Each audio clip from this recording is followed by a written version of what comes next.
Hey, Jamie here, and welcome to Module 6, Part 3, where we're going to dive into how to personally brand your LinkedIn profile, as well as how to craft and write a persuasive cover letter specific to your target position and target company. So if you recall, we had previously talked about how LinkedIn is going to be your digital first impression, because when someone, whether you reach out to somebody via networking or if someone finds your application or your resume and looks you up, LinkedIn is going to be the first place where they go. So we're going to start with the top of the LinkedIn profile, so your head section and your about section. And in the head section, the very first thing that someone's going to look at, and arguably the most important part of the top part of your LinkedIn, is going to be your photo. Now, your photo is super important and it must be professional and inviting. So it should be only you. So don't try to crop some photo where someone has their arm around you or you have your arm around someone else, or you're at a bar or a cocktail party or a wedding or anything like that. You're going to want a simple professional photo. And if you don't have one, if you have an iPhone or any other smartphone, or if a friend has a smartphone, then all you need to do is dress how you would dress for the first day of work at your target position, and smile, and have them take a photo of you with a very simple background, whether that's outside or indoors, but make sure that there's a lot of light. You don't want it to be a dark photo. So again, don't overthink it. Simple, dress how you'd wear for the first day, and then have it probably take the photo from waist up, and then that way when you import the photo, you can crop it to whatever size that you want. And normally the circles, as you can see here, it's probably going to be mid-chest up or shoulders up. Now, the last point I want to make for the photo is being serious and straight-faced is not inviting.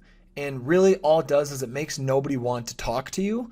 So always make sure that you're smiling in your photo. It's not cool, it's not serious, it doesn't show confidence when you don't smile and you look aggressive. Again, it just makes nobody want to talk to you. So these are two simple examples. You can see both are very simple, clean backgrounds. There's a lot of light in the photo. They're professionally dressed and they're both smiling. So now for the headline. The headline is going to be also very important because that is the initial brand. So that's your initial brand. So when anybody looks you up, the first instant impression when they're typing in your name into LinkedIn, it's going to pop up with your profile, and it's going to show your picture, your name, and then a brief, like your headline, whatever you have for the headline. And that's why it's so important to have the keywords branding for your headline. And the picture and the headline show whenever you're sending a message to somebody or when someone else is looking you up. So, and we'll talk more about your outreach to other people and how to go about doing so when we talk in Module 7 about professional networking. So the headline is the label that someone attaches to your face. And that is the initial impression about what they should believe about you as a professional regarding your skills, your knowledge, your experience, your background. So you've already used titles, professional titles, for your resume. And what we now want to do is use either the exact same titles or very similar titles to brand yourself in your headline on LinkedIn. So these are just some examples of previous people who have put together titles that have worked well for them in terms of branding their background for their target position and for their target audience. So you can see at the top, this was someone who was still working at a company. And so they started with their current position at the company, but then they added additional keywords after their current position. And the reason that's important is some people are afraid to update their headline because they are still working somewhere. That's okay. All you want to do is say your current position at current company. So in this case, investment analyst at Plan Pilot, and then space, hyphen, space, financial analyst, hyphen, CFA level 2 candidate. So that's the first example. And then the second example, so inside sales representative, space, account executive, space, business development, space, project management. So this is someone who didn't have a current position, so she used keywords and titles that she knew her target audience was looking for and wanted to hire someone with those experiences and those backgrounds.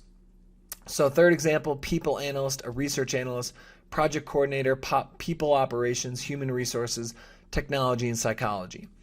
And then a fourth example, so marketing manager, growth marketing manager, creative and data-driven marketing. A fifth example, and this was the senior executive example, so global operations and procurement executive, source to pay or P2P, process improvement, product development, technical consultant, technical sales, business development, account executive, account manager, business development. So I hope literally just by looking at these examples, you can immediately see what you're trying to do. If you are currently working somewhere, you're using your current title at current company, space, and then you're using keywords or titles that you know that your target audience wants to see. So after your headline, you want to make sure that your location is up to date, and you want to also include both your current employer as well as your education on the top. Now, LinkedIn will automatically include the employer at the top, but you need to select that you show education at the top. Now, the reason I recommend education at the top is because you're most likely going to be reaching out to alumni. And so when alumni look at your page and immediately see at the top of your profile, oh, they went to the same school as I did, they're going to be a lot more likely to respond to your messages. And again, that's related to the professional networking that we'll talk about in Module 7. And then for your banner, you want a very simple banner when you're looking for either a new position or to transition.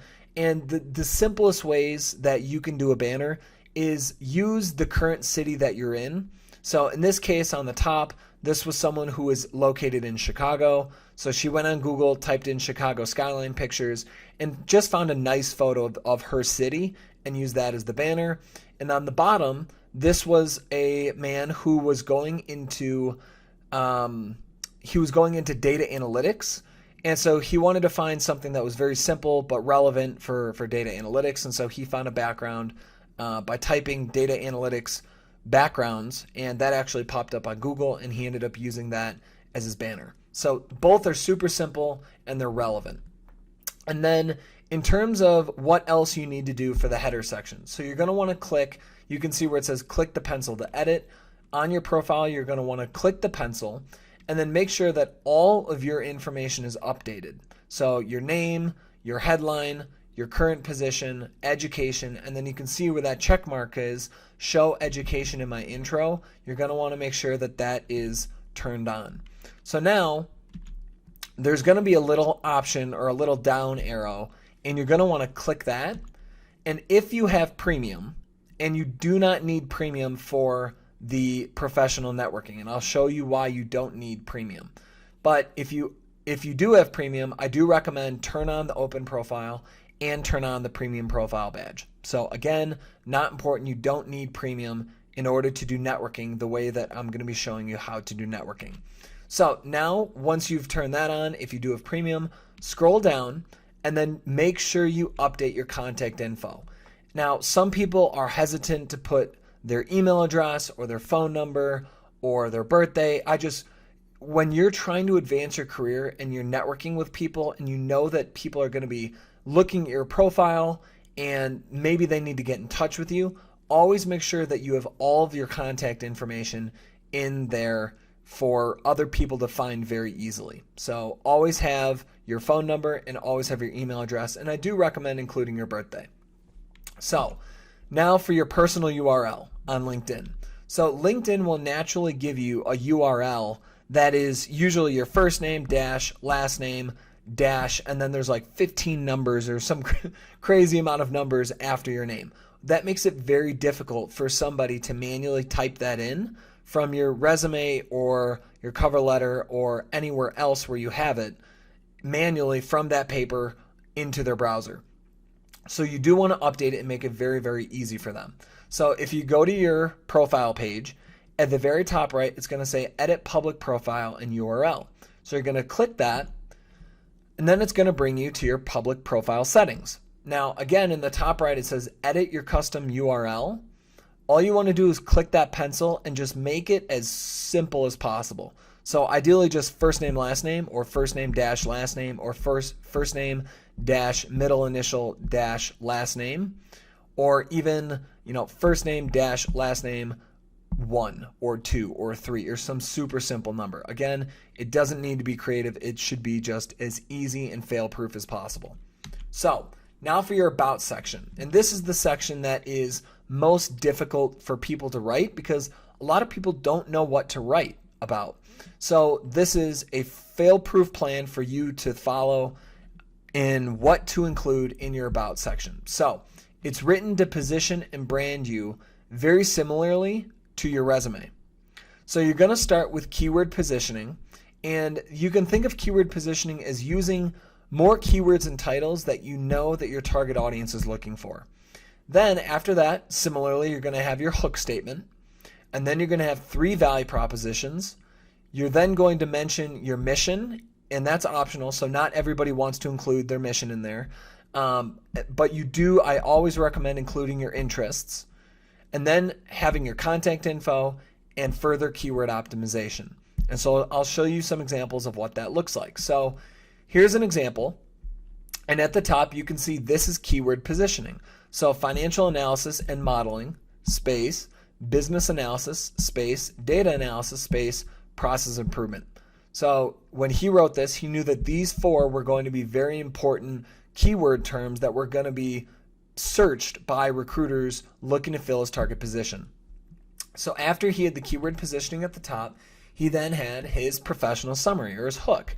And this he actually took directly from his resume, from the top. So financial analyst with 2+ years of financial and business analysis, process improvement in corporate budgeting, responsible for $230 million plus in budget across 50 plus commercial real estate properties at Equity Lifestyle Properties, Inc. So that was his hook. And then he had his value props. So financial analysis and modeling, business analysis and process improvement, and data analysis. Now I want to make this clear distinction between the resume and LinkedIn. You do not want to directly copy and paste from your resume into the top of your about section for LinkedIn profile, because your resume is written with very choppy sentences that are action oriented, outcome oriented, and they're very achievement driven. And the resume isn't necessarily trying to complete sentences or incomplete sentences describe what transfers. Instead, it's very focusing on achievements. Think of these value propositions on LinkedIn. You're communicating and selling the same 3 points, but how you're explaining them below. So, for example, looking on the slide, value prop number 1, financial analysis and modeling. Well, as a recruiter, if I'm going to look at this, or if I'm a hiring manager, or even someone you're networking with, if I look at your LinkedIn profile, I immediately know that you have to offer 3 main skill sets: financial analysis and modeling, business analysis and process improvement, and data analysis. That's what you're trying to communicate. But then within them, you want to write full sentences that are describing and focusing on the transferable skills, knowledge, and experience that you bring. So as reading through value prop number 1, so experienced in financial modeling, portfolio budgeting, cost-benefit analyses, and variance analyses of commercial real estate properties. Analyze and manage property performance through detailed financial models, performance forecasts, industry research, and strategic problem solving. Develop financial reporting tools for granular year-over-year property analytics and overall portfolio performance. So this is well written in terms of describing the skills, the knowledge, and the experiences that he has had within financial analysis and modeling. So if I'm a recruiter and I'm reading through this, I go, wow, this is he has experience doing what I'm looking for. But then 2, the skills and the knowledge areas that he's laid out in this value prop is spot on with what we're looking for the target position. So this is example number 1. And then you can see that the contact info, I blanked out the name and the number, but you put that at the very bottom. So email and cell phone. And then you want to include what's called keyword optimization at the bottom as well. Now, for this example, financial analysis, business analysis, financial modeling, Excel, VBA, data analytics, and visualization, and on, the point, why you're including this at the bottom of your About section is this is going to help your profile pop up when recruiters are searching using their Boolean search queries and other search methods on LinkedIn. When they're looking for people and they're typing in these sorts of keywords, your profile is going to pop up. And so you want to make sure that you're including a lot of different skills down there, a lot of keywords. Now, in order to start with this, what do you include? Well, I would recommend going to your resume and looking at the skills and core competencies that you have listed on your resume. Start by putting all of those in here at the bottom. And then if you think of any other keywords or any other skills or knowledge areas that you believe would be important to include in there as well. So now a second example, and this was the senior executive.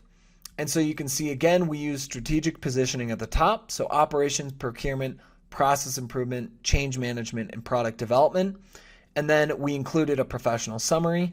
And for her, we actually used 4 value propositions. And the reason we did that was we'd originally started with the top 3. So executive leadership, global procurement strategy, systems and processes. But further thinking through, we decided that at her level, at a senior executive level, she also wanted to include a 4th value proposition, which was talent and team development, really focusing on empowering and training people. And then we finished with email and cell phone number. And then also, so here's a third example of exact same layout. You can see at the top, strategic positioning, planning, merchandise strategy, marketing strategy, inventory strategy, and operations. The professional hook was pulled directly from the resume. That was put in there in terms of full sentence format. And then the value props, rather than longer sentences, it's just very specific skill sets. So strategic and creative problem solving, data analytics and decision making, project management, presenting, influencing. And then within those, again, it's really focusing on more so on the transferable skills and knowledge areas as opposed to just hammering them with achievements. So again, you do not want to just copy and paste your value propositions from your resume and directly plop those in here. You want to use the same concepts and target the same most important qualities, but in terms of elaborating on them in LinkedIn, you want to use full sentences and focus more so on transferable skills and knowledge areas. So then at the bottom, you can see that she included, I'm most passionate about helping young women become more confident through fashion and beauty products. So in this case, she chose to include her mission. And then after her mission, she also included her interests. So outside of my career, I love to travel. Favorite destinations are London and Shanghai. Going for breakfast and brunch, finding new coffee and bagel shops, touring breweries, finding the best slice of pizza, casual outfitting, running, golfing, attending sporting events, and visiting new events, Broadway, museum, galleries, etc. So someone reads that and they have a pretty good feeling for who she is personally. And that's why I think that's so important to also include in your About section. So then she had the email and cell phone, and then she finished with keyword optimization, inventory planning, merchandise planning. And again, many of these skills came from either her inventory planning sheet, so her personal inventory spreadsheet, or from the spreadsheet that she used to do research on the job descriptions, the target position info spreadsheet, and she pulled from her resume, from the skills and core competencies section of her resume. So now let's talk about professional experiences. So how do you go about using these and updating these within your LinkedIn profile? So what you're going to do is you're going to use the same responsibilities and bulleted achievements as your resume. So you really will be just straight copying and pasting from your resume into your LinkedIn professional experiences sections. And then also in terms of the formatting, you're going to want to use Unicode text formatter to bold your text. Because LinkedIn, you cannot bold natively or underline or italicize in LinkedIn. So you need to you really need to bold it using Unicode and then copy and paste it in. And I'll show you how to do that. So, and in terms of the differences of what Unicode looks like, you can see on the left, the financial analysis of modeling, business analysis of the value propositions are all capitalized and bolded. They're bolded through Unicode, and you can see on the right, it wasn't bolded. So it doesn't have the same pop or the visual hierarchy that we're looking for. So now the professional experiences on LinkedIn, when you copy and paste them in, this is what they're going to look like. So again, at the top, you can see the first two sentences there, or the first 4 lines there are the responsibilities. And then the achievements, the bullet pointed achievements, were copied and pasted in, and we still did include the visual hierarchy. And we did that through using Unicode text formatting. And you can see here a second example of copying and pasting in the responsibilities and the bullet pointed achievements from the resume into the professional experience section. So now education, licenses, certifications, and volunteering. I recommend updating as much information as you can on your LinkedIn profile, because the more information that someone has about you, as long as it's relevant, I do think that gives them a more holistic understanding of who you are. So for your education, of course, put in your university and your GPA, ACT, SAT, if you believe it will sell. If you don't believe it will sell, leave it behind. Now, if you are a student or a recent graduate, you must include the GPA, because that's going to be very important for that entry-level position, or that first position out of university, out of college. So employers care about your professional experiences, skills, and knowledge. And I also recommend, if you have your university on there, if you were involved with any clubs or hobbies or sports or anything other that use, any other pastimes, I recommend including those. It paints a more detailed picture of who you are. So if you were in a fraternity or a sorority, anything like that, I recommend including that. So now for licenses and certifications, you want to include all the licenses and certifications that you have that you believe are professional, but then also if you have certifications that aren't professionally related but they're interesting, I recommend including those as well. So I've seen PADI scuba diving certifications, I've seen black belt certifications, and there have been all sorts of other certifications like a yoga instructor or other certifications that may not even be relevant to their specific target position or their job. But the reason I recommend it is because it does, again, it paints a more holistic picture of who you are as a person, which gives them more information. And then finally, volunteering. If you have volunteering experience, of course, I recommend putting that on your LinkedIn profile. So now for your skills. Your skills section on LinkedIn is very important for 2 reasons. The main reason it's important is because it's going to be a heavy keyword optimization area. So when the recruiters or anyone else is on LinkedIn searching for professionals for a target position to fill a position, when they're searching throughout LinkedIn, they have to choose skills that they're looking for, people with certain skill sets. So if you've only included 5 skills on your profile or 10 skills on your profile, you're most likely not popping up for any of the searches that those people are putting in because you don't have the skills on your profile. So don't worry about whether or not people have endorsed you. Don't worry about any of that. You want to include as many skills. You want to include all 50 skills. You want to use all 50 spots.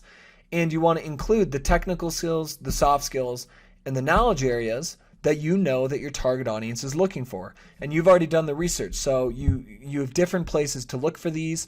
So you have your target position info spreadsheet. You have your personal inventory spreadsheet, and also your skills and core competency section from your resume. So again, use all 50 and always be truthful. The last thing you want to do is list a skill that you actually don't have and then have someone ask you about it and then you fumble through it. Or maybe they ask you a technical question about something because they saw that you had a skill and then you fumble through the answer and they realize that you were lying. Never good. It never plays out well in the long term. So always be truthful about the skills and the knowledge areas and the core competencies that you put on your profile. Now, the next thing you want to do is pin the top 3 skills that align with the 3 value propositions that you have in your about section.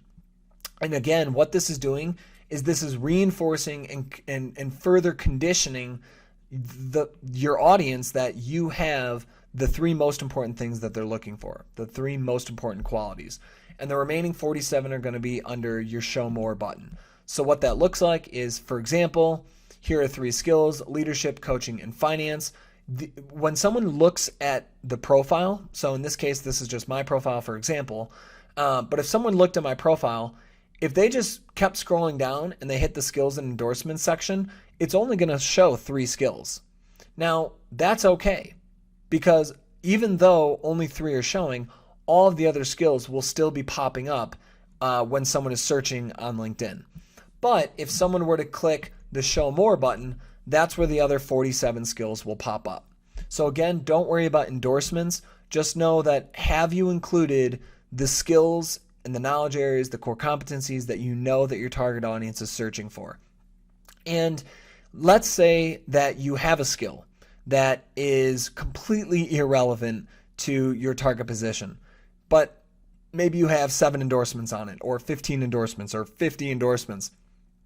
If the skill has nothing to do with your target position, do not hesitate to delete it and replace it with a skill that's significantly more relevant for your target position.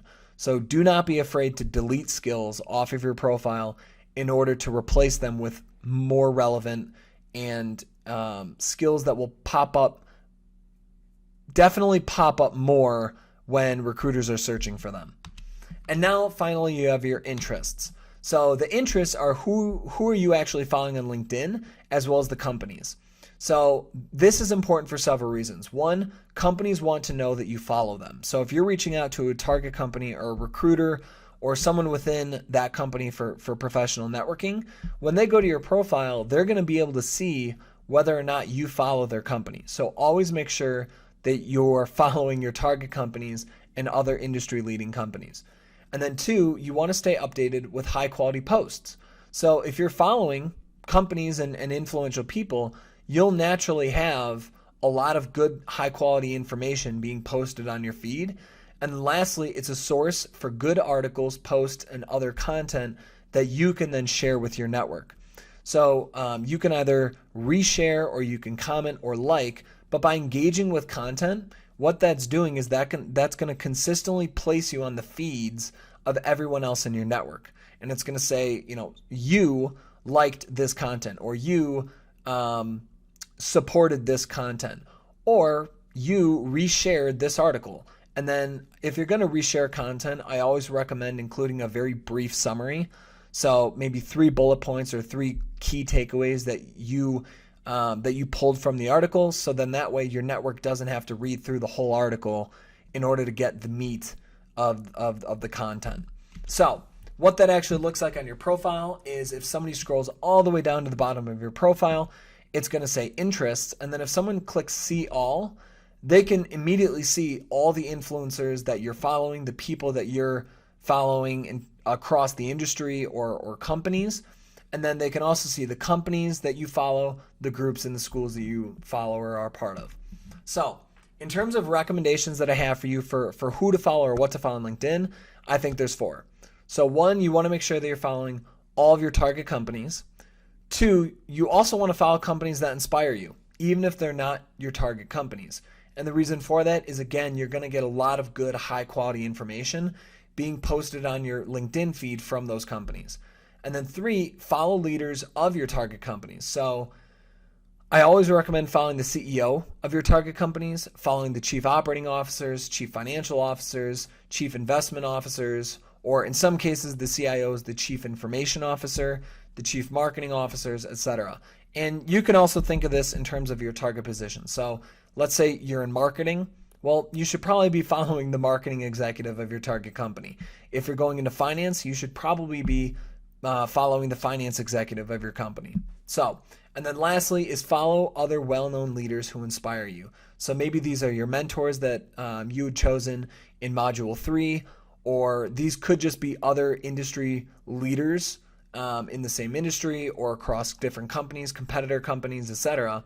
But again, you're going to be getting high quality content from those people. So after you've updated your LinkedIn profile, you next want to connect with everybody that you already know. So think of this as going on LinkedIn and finding your family, your friends, friends of friends, colleagues, teammates, and really anyone else in order to grow your network with people you already know. Now for this, I don't recommend inviting people that you don't know. Save that for the professional networking, because when you reach out to somebody, you always want to include a note, a connect add note message. And the reason for that is when you send an invite, someone is given two options, accept or ignore. If they click ignore, they're then given the option, why did you ignore this person? And sometimes one of the options is, I don't know this person. So if too many people click the I don't know this person, then what that's going to do is it's going to block you out from inviting people normally. And every single time that you want to send a connection invite to somebody, you're going to have to put in their personal email address. And that is a huge hassle, and it pretty much destroys the use of LinkedIn, because at that point you might as well be emailing people. So again, only start by sending invites to people that you already know. And then once you have your LinkedIn fully set up, in Module 7, Professional Networking, we're going to talk about how do you go about inviting and sending messages to people who you don't know. So the easiest way to do this is I recommend using the LinkedIn People You May Know page under the My Network. So if you go to your LinkedIn website and log in, then at the top there's going to be My Network. If you click that, then you're going to go to a page that looks like this, and it's going to recommend people that you might know based on your university or your high school or past companies, etc. So this is a super easy way to build your network with people that you already know. So now my final recommendation, not just for LinkedIn, but for all social media, if you feel uncomfortable with the thought of your manager or your potential interviewer looking at your Instagram or looking at your Facebook or looking at any other social profile that you have, it's human nature. They're going to, if it's open and public, assume that they're going to look at it. If it's public, it is you inviting them to look at your public content. And if you have stuff that you don't want them to see, maybe it's a Mexico trip or maybe it's something else, and you view that as, well, I don't want my manager to see that, just put it on private. It's that simple. Whether it's Facebook, Instagram, Twitter, anything else, if you don't want your boss to see it or potential boss to see it, just put it on private and it solves all the problems. So now I want to show you the LinkedIn profile sheet that you're going to use for building out your LinkedIn profile. And it really includes instructions for everything that I just showed you. So you can see here at the top, it starts with updating and personalizing your LinkedIn profile URL. And again, you want to make it something super easy to type in. And then after you do that, you want to update your headline. And I've included the examples that I also gave in these slides so that you can look at these again and then draft your own headline for LinkedIn. And then after your headline, you want to craft your about section. And so I've broken this up so you can say here, so list the 3 to 5 most important skills, knowledge, keywords for your target audience. And then I've included an example. So then you need to have your hook statement. Well, I've included an example. And then your value prop 1, another example. You're going to write your value prop 2. I've included an example. Value prop 3, example. And this is where if you want to include your mission, you can include your mission there. If you don't want to include a mission, then I still recommend putting your interests. So I'm most passionate about, or outside of my career, I'd love to, etc. So, and you can see here, so an example, I'm most passionate about helping young women become more confident through fashion and beauty. Outside of my career, I love to travel, and then she included her interests. And then finally, you want to include your contact information, example there, and then keyword optimization as another example. So I've also included a snapshot of an example there. And then I also want to show you 2 other examples. So you can see here again, the strategic positioning at the top, the hook statement, resilient and results-driven sales professional with 1 year of B2B full sales process experience, including prospecting, cold calling, relationship development, consultative selling, contract negotiating, and deal closing.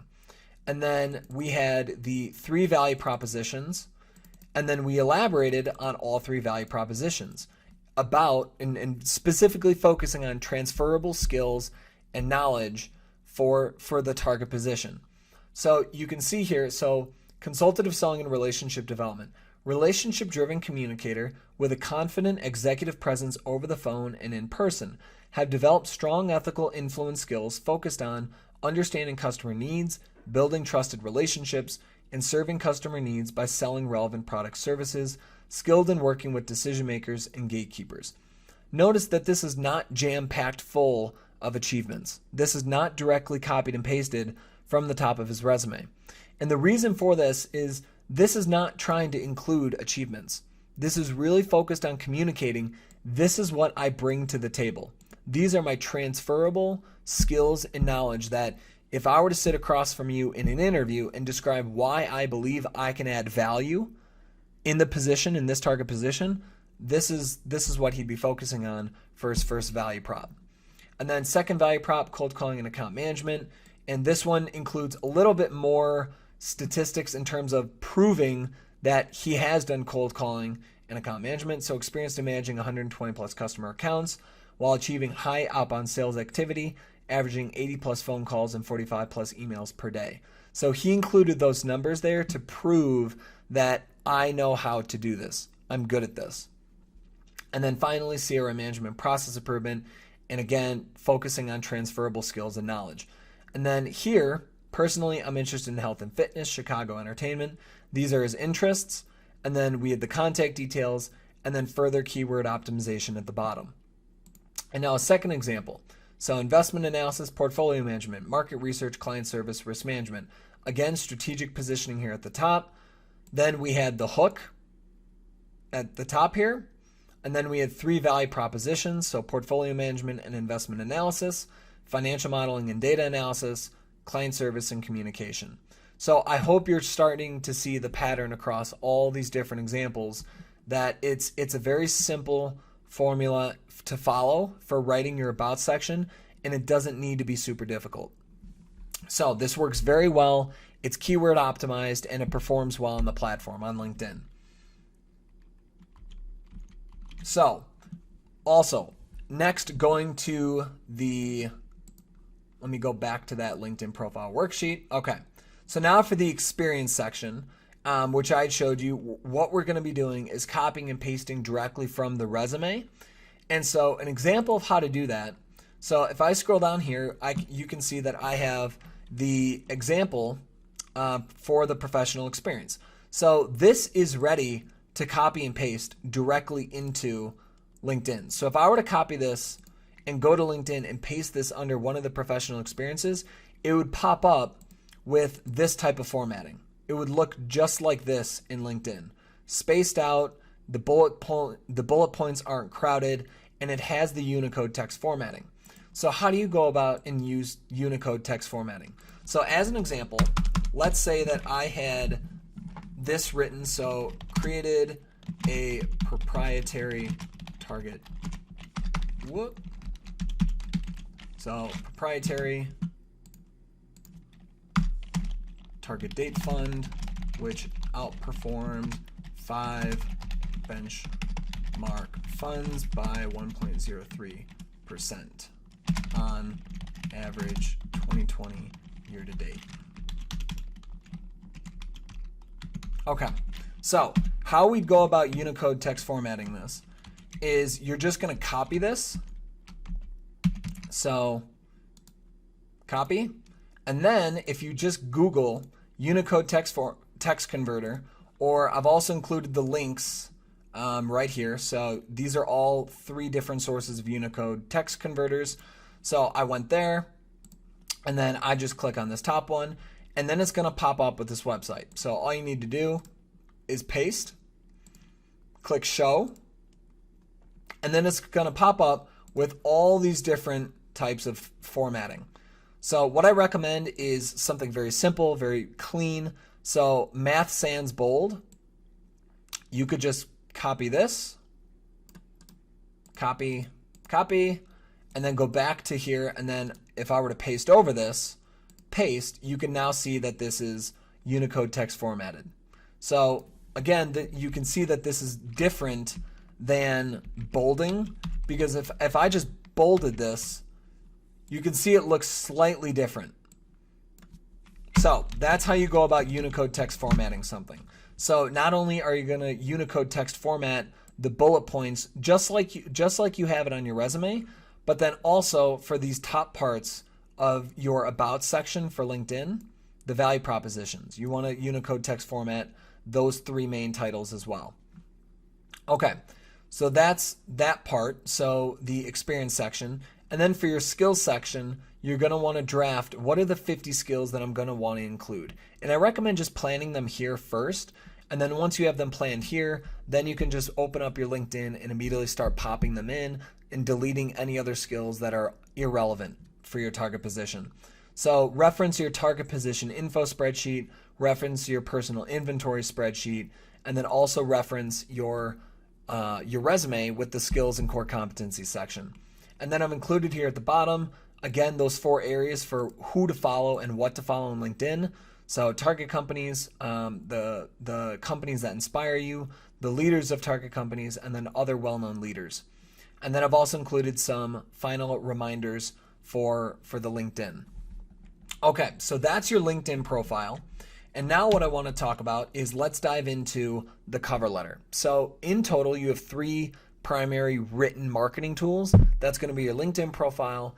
It's going to be your cover letter / email, and we'll talk about that difference there, as well as your resume. So we use all 3 of these for different reasons. So for LinkedIn, it's to get someone to respond to your message. So when you're doing your professional networking, you're reaching out to people, the very first thing they're going to do is they're going to look at your LinkedIn profile. That's going to give the initial first impression, the digital first impression. And based on that impression, they're going to decide in their head whether they want to or don't want to respond to your message. So LinkedIn is going to be very important in terms of your profile. And then for the cover letter, it's to get your target audience to read your resume. That's the only goal of the cover letter. Please read my resume. Because a lot of people, and we'll talk about the cover letters are really for recruiters. These recruiters are so bombarded with so many different applicants in so many different directions that they don't read resumes often. If they're going to read a resume, it's because they're very interested in somebody. So the cover letter is to get them to read your resume, and then the resume is to get them to want to call you, to pick up the phone and call you, or to send you an email and schedule an initial introductory phone call or introductory interview. So when we actually use them. So for LinkedIn, we're using that for your professional networking. When you're reaching out to professionals in the industry or within your target companies, when you're reaching out to recruiters or hiring managers. And then for your cover letter or cover email, it's when you're directly pursuing a position, a target position, and specifically you're reaching out to recruiters. You're reaching out to people within human resources that are managing the hiring process. And you'll find that when you're networking with people on the team who aren't recruiters, they don't really care about cover letters. They're more so, hey, send me an email, include your resume, I'll forward it to somebody. So again, the cover letter is really for recruiters, for human resources. And sometimes you're going to want to use a cover email. So think of if you're directly reaching out to a corporate recruiter and you're doing that via email, you're not going to want to send an email and then attach a cover letter and your resume. Because why would they open the cover letter if the goal of the cover letter is to get them to read the LinkedIn? Or I'm sorry, to read your resume. So instead what you want to do is you're going to want to take your cover letter and turn it into an email. And then that way when you're sending an email directly to the recruiter, they're reading your email as if, it is a cover letter. And then they're going to read the email and then say, wow, this is pretty interesting. I like this person. They have what we're looking for. They're clearly interested in our company. And it looks like they have quite a bit to offer. I will look at their resume. And then you're going to have the resume attached to the email in a PDF format. They open that up and then they look at your resume and decide whether or not they want to call you. So if you're applying online or sending sending your resume to somebody for a referral, you'll attach a cover letter as a PDF. So now where this pops up is sometimes when you're networking, someone may say, hey, send me your resume and I'll put it in front of a recruiter. Well, in that case, all you do is you just send them your resume in a PDF format. But if someone asks for a cover letter as well, then if it's a referral and they ask for it, you're going to want to deliver a cover letter as well. So the biggest takeaways are when you need a cover letter and when you don't. When you do need one is when you're reaching out to a recruiter or you're applying online or if somebody asks for it. When you don't need one is when you're networking and someone is willing to refer you and all they ask for is your resume. In that case, you oftentimes don't need one. So finally is the resume. And again, you use the resume when you're also pursuing a position, when you're reaching out to your target audience referrals, as well as submitting online applications. So in terms of a high-level overview of where we are, in terms of where you are for the career advancement, there's going to be this first part and then a second part. So the first part is defining your career and professionally branding yourself. So this is what we've already done together. So we've already done mission discovery, chosen target companies, decided the target audience and done the research on it, and put together the professional brand strategy, so your target positioning as well as your brand strategy, and now you've crafted your resume and your LinkedIn. So this is where you are right now in the career advancement process. And now the second part of the process, once you're done with your branding, then you're actually entering the marketplace. You're putting yourself out there. You're getting in touch with people. You're doing the applications, and you're working towards those interviews. So this part 3 of Module 6, right now you're finishing up the personal brand, the professional brand. Once that's done, you're going to start doing direct outreach, which we'll talk about in Module 7, professional networking. The direct outreach is going to build relationships, and that's through networking. Then you're going to be targeting and pursuing the target position, so getting interviews, and then ultimately interviews you're going to do well, and then that's going to lead to offer negotiation. So in terms of where these marketing documents are coming into play, it's really LinkedIn is going to be the first and foremost part of the process during your professional networking, and it's not until you're actually applying online or your referrals are asking for your resume or cover letter, anything like that, where the other two are coming in. So don't write a cover letter until you're actually ready to apply or when you need to apply. And the reason behind that, again, is if your networking goes well, you may not even need one. And networking is going to be 80% of your energy. Networking is by far going to be the most important thing that you focus on. So the purpose of a cover letter is just to persuade your target audience to look at your resume and interview you. If you receive an interview from a referral, no cover letter is needed, and your internal referral leverages pre-existing trust within the company. If someone within the company recommends that a recruiter reach out to you or that you should get an interview, they're shedding their trust onto you within the company. So you're already one step ahead of everyone else who simply applied online. So as a reminder, if you're applying online or directly reaching out to a recruiter, always include a cover letter. And the reason the cover letter is different from your resume is the cover letter shares why you want to work for the company. And your resume is just a list of achievements and skills and knowledge areas and how you believe you can add value or contribute value to the company, but it doesn't say why their company. So when you're writing your cover letter, never forget that the two most important pieces of information are, one, why you want to work for the company, and then two, how you believe you can contribute value. So I want to quickly walk you through an example cover letter that was written for Google. So first is your position of interest. State your position of interest. So, dear hiring manager, and it's okay if you don't know the person's first name, that's okay. Just put dear hiring manager. A lot of people say you can't say that. You can say that. It doesn't need to be dear John, dear Sarah, dear whoever. If you don't know someone's name, just put dear hiring manager. I'm writing to express my interest in working as a blank with blank. So senior financial analyst with Google. So you'll update that for whatever the target position title is with the specific company. And then if you have a specific mission that you know is going to sell well or communicate well with the target company, then you want to include that. So in this case, it was written, my mission is to empower small business owners globally with data analytics and cloud computing, which I know I'll be contributing to through my work in finance at Google. Okay, so that was the mission, which tells the recruiter where you're coming from, why you have a deep interest in this opportunity. And then third, you want to include your background and knowledge in a very succinct, small, consolidated sentence. Sometimes this is hard to consolidate your most important background knowledge into one sentence, but you can't let this go too long. So the example here is I have 5+ years of experience as a financial analyst, and I'm skilled in financial planning and analysis, data analysis, process improvement, project management, and leadership. So through doing research, we knew that these were the most important areas that we wanted to include in terms of background experience.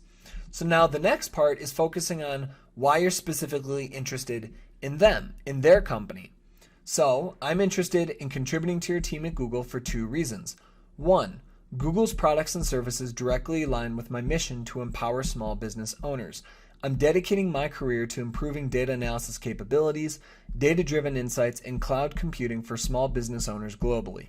Secondly, Google nurtures long-term professional careers focused on purpose, creativity, innovation, and continuous learning. I wish to work with and be surrounded by inspiring professionals who are as excited and dedicated to their work as I am. So this is why their company. Now the next part is you focusing on how you believe you can contribute value to their team. And also notice the visual hierarchy that's at play here. What's bolded? Well, at the top of the cover letter, what's bolded is senior financial analyst. So immediately the recruiter or whoever's looking at this knows exactly what position you're applying to, because they might be managing 15 or 20 different open position processes. So you want to be very clear. So when they skim, scan, and then read, when they're skimming and scanning, they can immediately know, okay, senior financial analyst, why are they interested? Okay, 2 reasons why they're interested. Okay, what do they believe that they can add value? Oh, 3 reasons. Okay, boom, boom, boom. So they can easily skim and scan this. So now this last section is how you believe you can contribute value to their team. I believe I can contribute value to your finance team in 3 ways.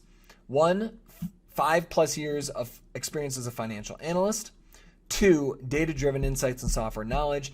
And then 3, creativity, problem solving, communication, and leadership.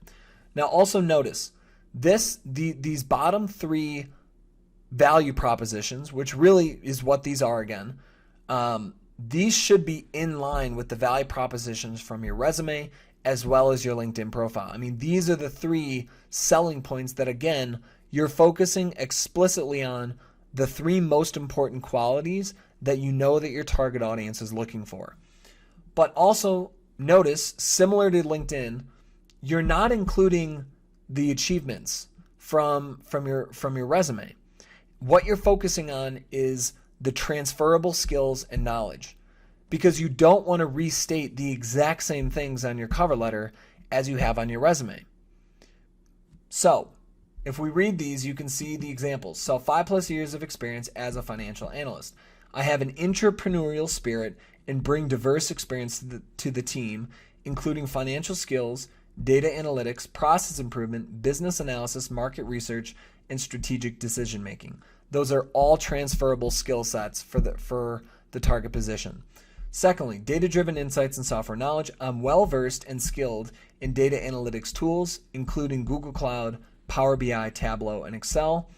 And then all transferable skills and knowledge. And then the third, creativity, problem solving, communication, and leadership.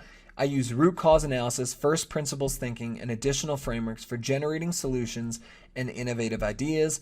I have a mentorship-driven leadership style and communicate effectively with my team and cross-functionally. I'm strategic with my budget and make thoughtful decisions. Again, all transferable skills and knowledge. So at the very bottom, that's where you finally make the ask. And you're asking for a 15-minute phone call. So if you have 15 minutes, I'd really appreciate the opportunity to speak with you. Please find my resume attached, and thank you for your consideration. Sincerely, and then your first and last name. So very simple format. And again, it's optimized for visual hierarchy So it's very, very easy for someone to skim and scan through this document. So the best way to write an outstanding cover letter is know what's most important to your target company and to your target audience. When you know what they want, you're going to know what to include in terms of expressing why you're interested in their company. But the last three parts, the value propositions and how you believe you can contribute value to your team, if you can hit that spot on, they're going to be a lot more interested. They will read your resume. So also, the best way to get information is to talk to people within the company. So that's what we're going to be focusing on in Module 7, Professional Networking. But before I leave you here in Part 3, I want to show you the cover letter template. So if we go here, you can see that this is what you'll have access to for writing and updating your own cover letters. So your first and last name, your location, phone number, email, and then LinkedIn. And then, dear hiring manager, I'm writing to express my interest in working as a blank, so the position title with the company. And then my mission is I have blank years of experience as blank, and I'm skilled in, and then again, include the most important skills or knowledge areas that you know your audience is looking for, how you believe or why you're interested in their company, and then how you believe you can contribute value to their company. Finally is the ask, 15 minutes. So this is the template for your cover letter. And whenever you send a cover letter or whenever you send a resume to anyone, I always recommend sending in PDF format. However, when you apply online, so if you're applying through a job board or LinkedIn or anything like that, you want to submit a Word document. And the reason you want to have those differences is you submit the Word document for online technology like ATS systems because they can scan through and read the text of Word documents much, much easier than they can for PDF documents. However, for people, you don't want someone going in and modifying anything on your resume or updating anything. So whenever you're sending to people, send as PDF formats for either resume or cover letter. When you're submitting into technology or online portals, that's when you want to submit Word documents. So that's everything I've got for you for Part 3 here. So go ahead and get started on updating your LinkedIn and your cover letters. Actually not updating your cover letters yet. Again, you only want to create a cover letter when you need to. But go ahead, get started on LinkedIn. And then in Module 7, we're going to be diving into how to go about starting your professional networking once all of your personal branding is finished. So I'll see you in Module 7.